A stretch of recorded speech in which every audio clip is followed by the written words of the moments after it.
Hi guys, it's Harry here from Team Boss. I'm back again. Yesterday, when was it? I think it was this morning. I put up a post and where I said I was going to talk about what exactly functional training is according to me. So let's get straight into it. Okay, first things first. There is no definitive term as such functional training. So if it's not like a set answer to it, right?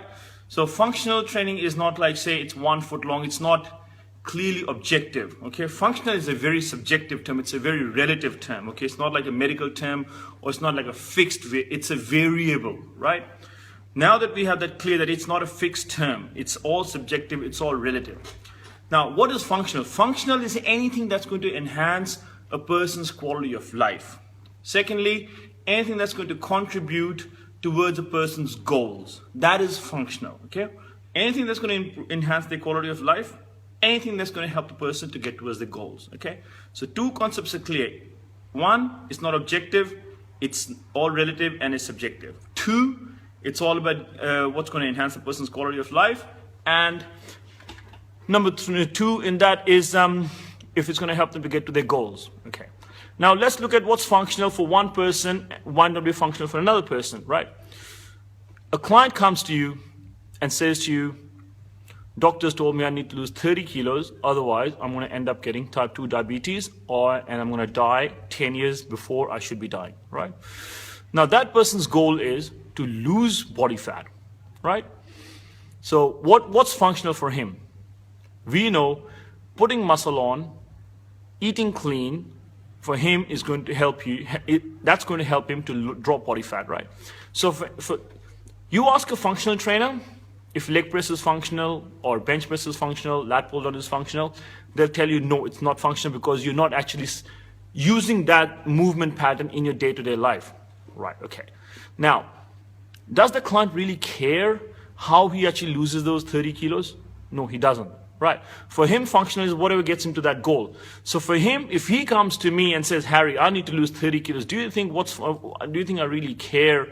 You know, whether he's jumping up and down or whether he's actually doing suitcase deadlifts or whatever he's doing, if that's not going to get to his goal.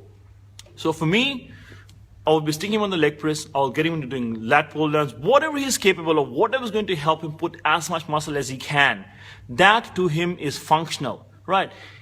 If he comes to me and if I get him to drop 30 kilos in 8 to 10 months time, versus somebody who's doing jumping up and down and saying this is not functional, whatever, who do you think he's going to be grateful to? Somebody who helps him lose 30 kilos and keep those 30 kilos off, or somebody who is saying, oh, no, you can't be doing leg press and you can't be doing closed grip lat pull down. It doesn't matter. It's the goal. It's the means to the end. It's not the end. So to me, that's functional. Now, on the other hand, so if I've got a bodybuilder and his arms are weak, right, and he needs to increase his bicep size. So for him, doing concentration curls, preacher curls, barbell curls, all that, even though you're not doing these activities or you're not mimicking these activities anywhere in your day-to-day life, but for him that is functional. Because at the end of the day, that activity is helping him to get to his goal, right? So when he gets on stage and hits his double biceps and back double biceps poses and side chest and all these things are going to contribute towards him placing at that show. So that could be the difference between him getting the first call out and not getting the first call out. So functional training, just because you're using a TRX and you're doing a squat and a deadlift and all those things, which is what your 90% of the trainers will tell you that is functional, right? But if that is not, if the most functional thing is anything that is going to enhance the person's quality of life. You've got a client who's 50 kilos overweight. He cannot squat for his life. He cannot deadlift. He's never been to a gym, right? To me, even sticking him on a vertical chest press, putting him on a leg extension or putting him on a leg press, right? Machine leg press, pin loaded, plate loaded leg press, right? All that to me is functional. Even a bench press to me is functional because you know what?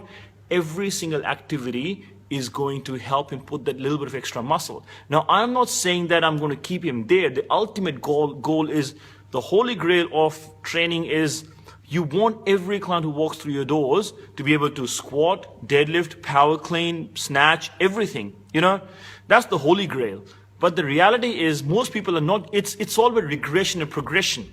You're training people at the level they needed to be trained at.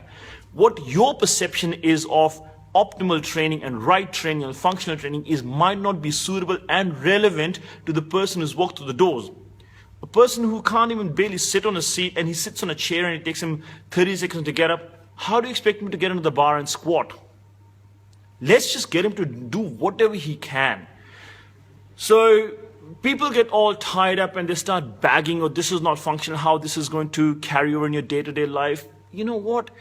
I train, this is the message I say to people. Don't diss any training style. Train people for their goals, right? I have done strength and conditioning training. I don't do much strength and conditioning coaching anymore, but I have done enough strength and conditioning coaching over the years, and I've studied my degree as well. I have a fair bit of understanding of, whether this is relevant or not.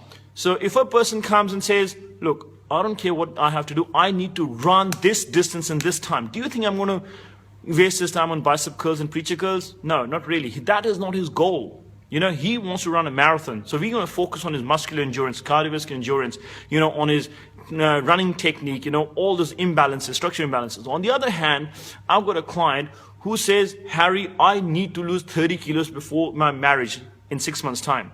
Now, she says, I don't care what I have to do. You tell me what I need to do and I'm going to do that. Now, it's my duty of care, it's my responsibility towards that client to give her the most optimal and safe training program and diet plans to get her to that goal. She does not care how she gets there. She just wants to get there.